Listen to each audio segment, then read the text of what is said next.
بسم الله الرحمن الرحيم الحمد لله رب العالمين وأشهد أن لا إله إلا الله وحده لا شريك له وأشهد أن محمدا عبده ورسوله صلى الله عليه وسلم وعلى آله وصحبه أجمعين أما بعد Assalamu alaikum wa rahmatullahi wa barakatuh. Mes bien chers frères et sœurs en islam, nous voici réunis à nouveau pour la continuité de la lecture de notre livre intitulé Majalisu Shahri Ramadan, les assises du mois de Ramadan, écrit et compilé par le noble cheikh Muhammad ibn Salih al-Uthaymin, rahimahullahu ta'ala. Et nous voici arrivés pour le quatrième cours. Nous voici arrivés pour le quatrième cours et nous remercions Allah subhanahu wa ta'ala encore une fois. Et nous ne cesserons de le faire, et ce jusqu'à la fin du mois de Ramadan, et même ce jusqu'à la fin de notre vie, Inch'Allah, en lui demandant de nous accorder une science profitable et utile, d'accepter de nous les premiers jours de jeûne que nous avons jeûnés, les premières prières de nuit et toutes les actions que nous avons faites et que nous ferons durant ce mois béni, qui est le mois de Ramadan. Amin. Ensuite, chers frères et sœurs en islam, pour ce quatrième cours, nous allons voir, Inch'Allah, le statut des prières de nuit pendant le mois de Ramadan. Le statut des prières de nuit que vous appelez communément, qui sont appelées communément les prières de Tarawih. Les prières de Tarawih. Chers frères et sœurs en islam, sachez qu'Allah subhanahu wa ta'ala, il a légiféré à ses serviteurs, d'accord, diverses adorations. Pourquoi? Afin qu'ils puissent en tirer profit. D'accord? Nous avons plusieurs actes d'adoration qu'Allah subhanahu wa ta'ala nous a légiférés afin d'en tirer profit, de tirer profit de chacune d'elles, et afin de ne pas se lasser à pratiquer toujours les mêmes choses. Pourquoi? Parce que à force, on finirait par s'en lasser et peut-être à abandonner ces actes d'adoration. Et ce serait la cause de notre malheur et de notre perte. Qu'Allah nous en préserve. Amin. Donc Allah subhanahu wa ta'ala a instauré des pratiques qui sont obligatoires, qu'il n'est pas permis de diminuer ou bien de délaisser. D'accord? Comme par exemple les 5 piliers de l'islam. Allah, il a légiféré des pratiques obligatoires et il ne nous est pas permis de les diminuer ou de les délaisser. Et d'un autre côté, Allah subhanahu wa ta'ala aussi, il a légiféré d'autres actes d'adoration qui sont des actes surérogatoires. D'accord? Donc ça veut dire qu'ils ne sont pas obligatoires. Ce n'est pas obligatoire, ce n'est pas obligé de les faire. Mais si on les fait, eh bien, nous allons nous rapprocher d'Allah subhanahu wa ta'ala et afin de parfaire notre pratique religieuse. Parmi ces pratiques religieuses qui sont obligatoires, comme nous avons dit, bien sûr, il y a les 5 prières quotidiennes. Donc, de jour et de nuit, qui équivalent à 50 prières dans la balance. En termes de hasanat, les 5 prières que nous faisons par jour, c'est l'équivalent de 50 prières en termes de récompense. Ensuite, Allah subhanahu wa ta'ala, il a incité à accomplir d'autres prières qui vont combler les manquements des prières obligatoires et qui permettront de se rapprocher encore plus d'Allah subhanahu wa ta'ala. Puisque dans les prières obligatoires, et ça, je ne vais pas vous l'apprendre, hein, chacun il sait quand il fait sa prière comment il se sent. Nous ne sommes pas concentrés à 100%. Nous ne sommes pas concentrés à 100%. Et nous avons des manquements et parfois des oublis. Eh bien, les prières surérogatoires, les prières que on va faire en plus, elles vont venir pallier à ces manquements. Et ça va nous permettre de nous rapprocher d'Allah subhanahu wa ta'ala. Et parmi les prières surérogatoires, il y a celles qui sont sur le sujet d'aujourd'hui, les prières de nuit, qu'on appelle At-Tarawih. D'accord? At-Tarawih. Mais il y a aussi des prières qu'on appelle Ar-Rawatib. Les Ar-Rawatib, d'accord, qui doivent être accomplies après les prières obligatoires ou avant, et parfois avant et après.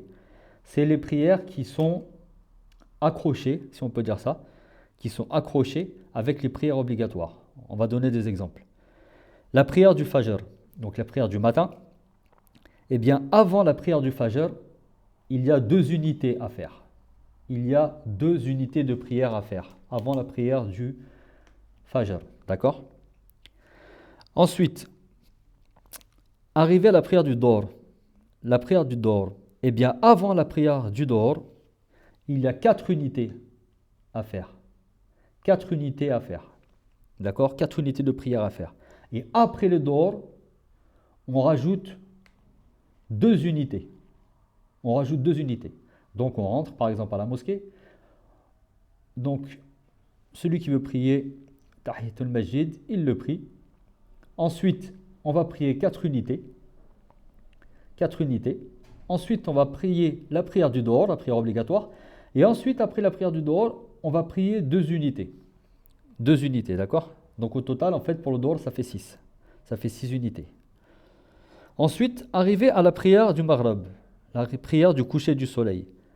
Eh bien, on va prier la prière du Maghrib et après la prière du Maghrib, on va faire deux unités. Deux unités après la prière du Maghrib. Et arrivé à la prière du Isha, qui est la dernière prière de la journée, à la prière du Isha, eh bien, après la prière du Isha, nous allons faire aussi deux unités. Nous allons faire deux unités.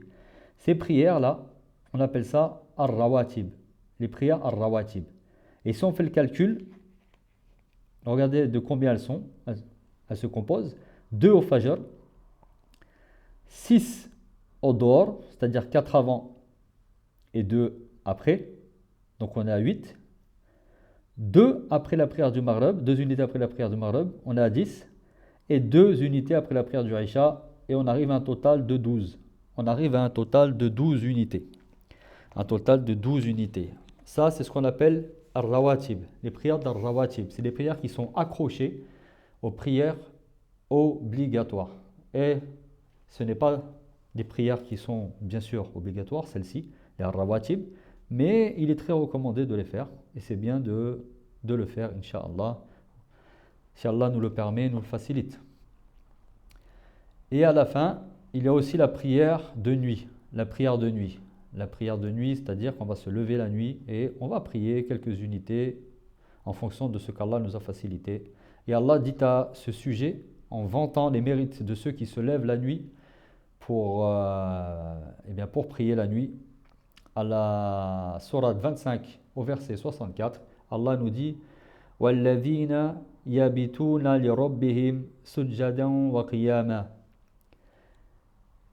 Et ceux qui passent les nuits prosternés et debout devant leur Seigneur.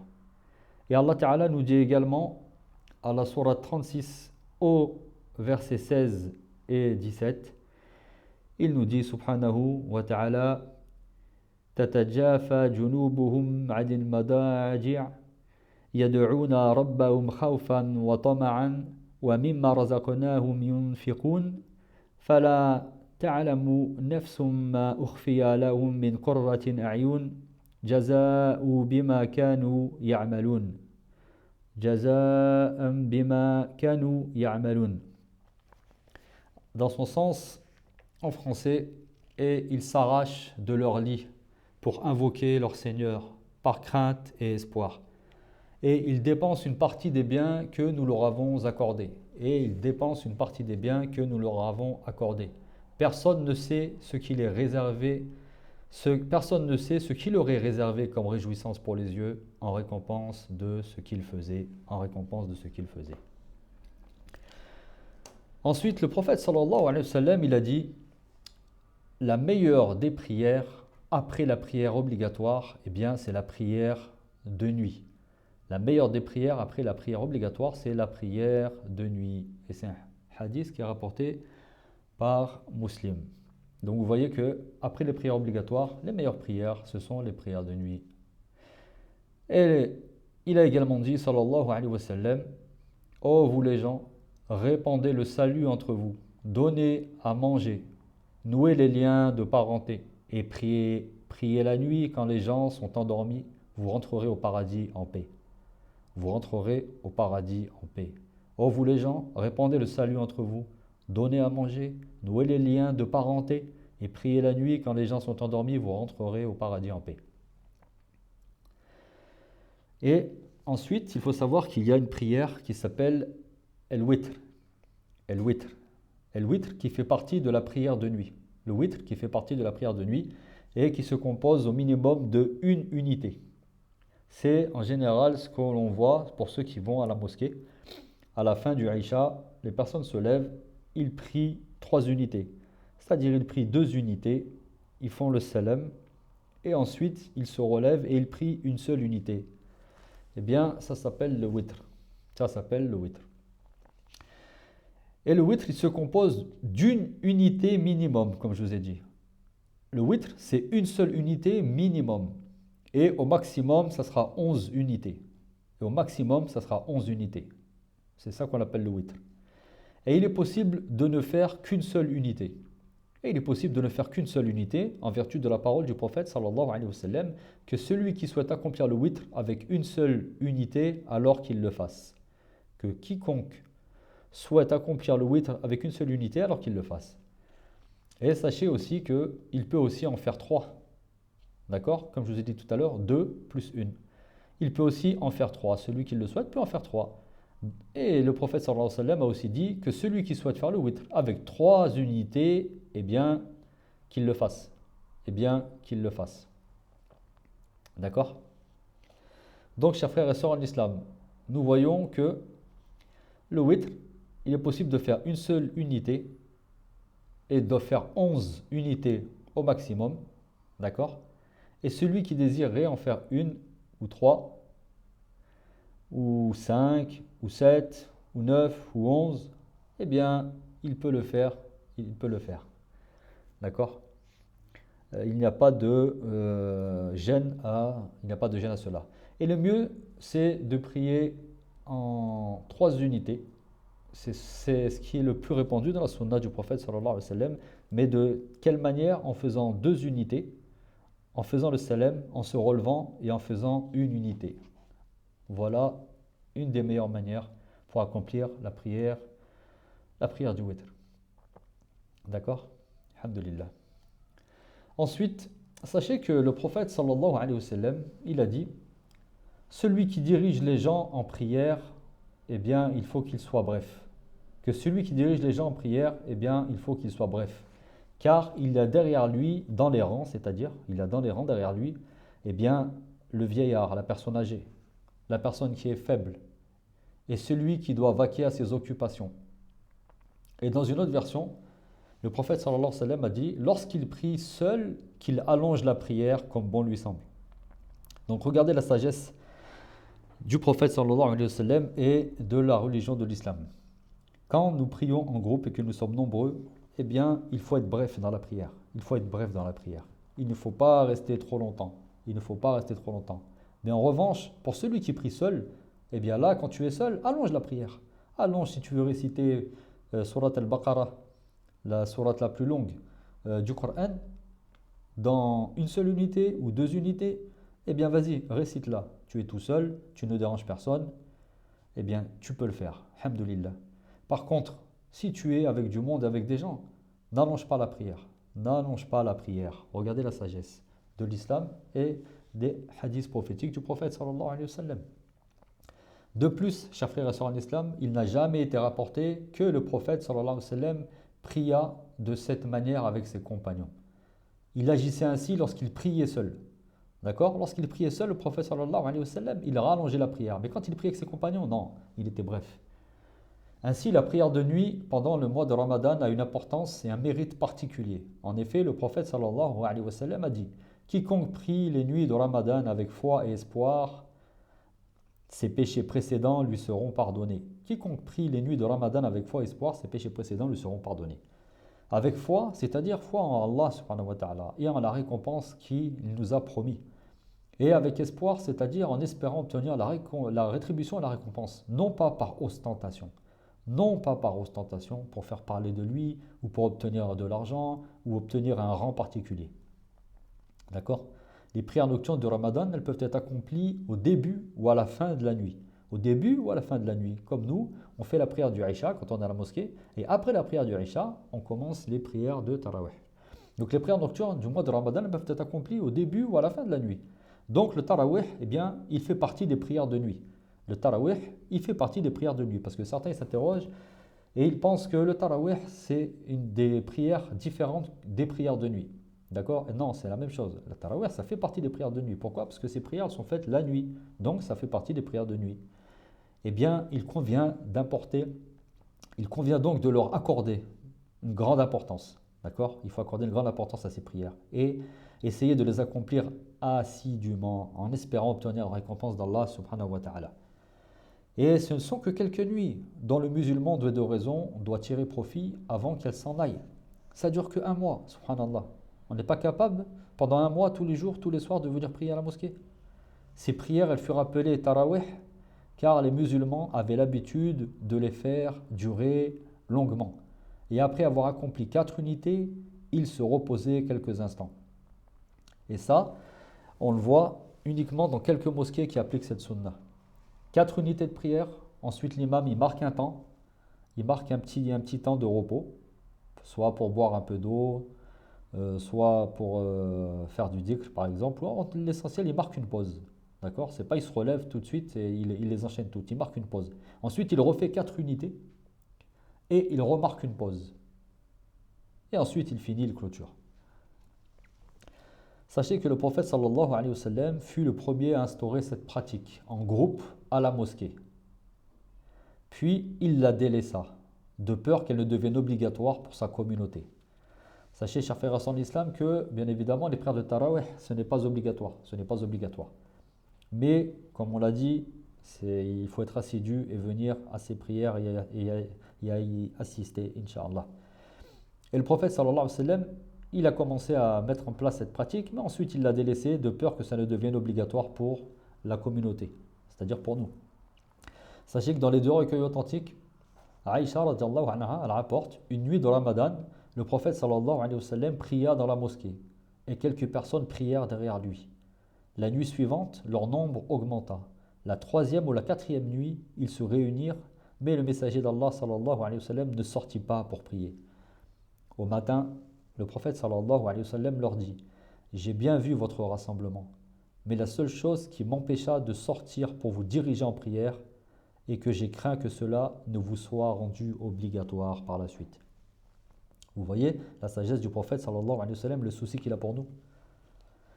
Ensuite, Abu Dar rapporte, radiallahu anhu, nous jeûnâmes avec le prophète sallallahu alayhi wa sallam. Nous jeûnâmes avec le messager sallallahu alayhi wa sallam. Et lorsqu'il ne resta que 7 jours, de Ramadan, il nous dirigea en prière pendant le premier tiers de la nuit. Ensuite, la 6e nuit, il ne sortit pas. La 5e nuit, il nous dirigea à nouveau en prière jusqu'à la moitié de la nuit. Nous lui dîmes: Ô messager d'Allah, pourquoi ne prierais-tu pas pour nous jusqu'à la fin de la nuit? Il dit: celui qui prie derrière l'imam jusqu'à ce qu'il s'en aille aura la récompense de toute la nuit en prière. Celui qui prie derrière l'imam jusqu'à ce qu'il s'en aille aura la récompense de toute la nuit en prière. Et les pieux prédécesseurs, as-salafus salih, ils ont divergé au sujet du nombre des unités de prière de tarawih et du witr. Certains ont dit 41 unités. 41 unités.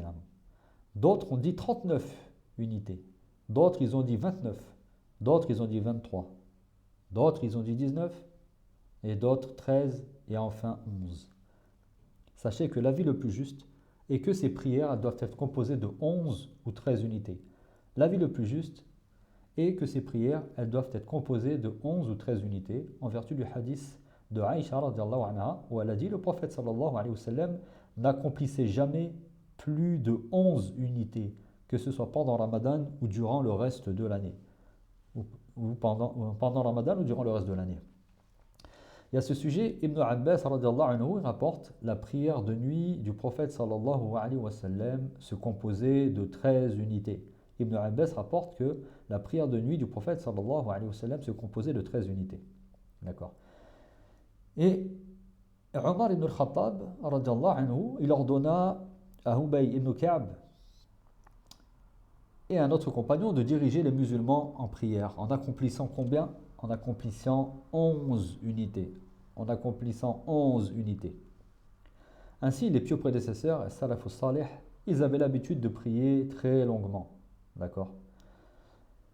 Et on rapporte que l'imam lisait des centaines de versets au point où l'un d'entre nous devait s'appuyer sur un bâton pour rester debout. Contrairement à ce que beaucoup d'imams font aujourd'hui.